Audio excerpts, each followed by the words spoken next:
Ky 28 nëntor shënon 113 vjetorin e pavarësisë së Shqipërisë. Kryeqendra e festimeve dhe këtë vit u bë Vlora, qyteti ku në vitin 1912 Ismail Qemali dhe patriotët e tjerë shqiptar shpallën pavarësinë.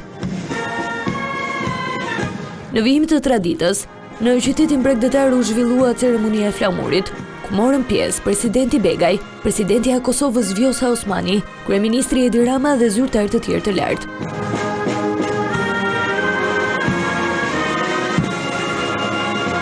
Ceremonia e ngritjes së flamurit nisi me himnin kombëtar, e më pas liderët ju drejtuan memorialit. Në sheshin e flamurit ata vendosën kurora me lule dhe u përkullën në shenjë nderimi.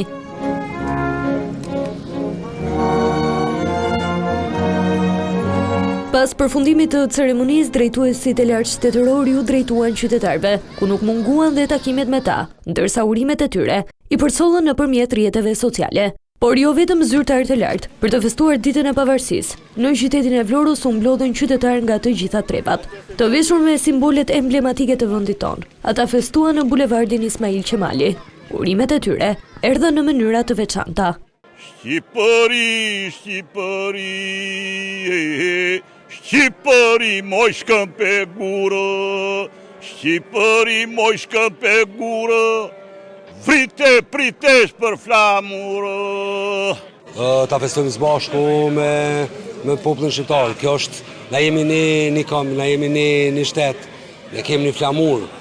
Të gëzojnë festën e ngritjes së flamurit edhe festat e çlirimit, gjithashtu uroj që të kenë një begati edhe një zhvillim të paparë që të konkurrojmë dhe Evropën. Edhe këtë vit politika u gjetë ndarë në festimet për ditën e pavarësisë. Në emër të opozitës urimi erdhi nga sekretari i përgjithshëm i PD Flamur Noka, por me një lapsus.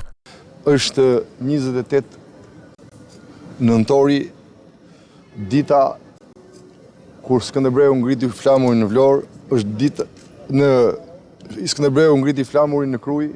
28 nëntori përkon edhe me ditën kur Gjergj Kastrioti Skënderbeu ngriti më vitin 1443 flamurin e kastriotëve në Krujë, duke udhëhequr rezistencën kundër perandorisë osmane.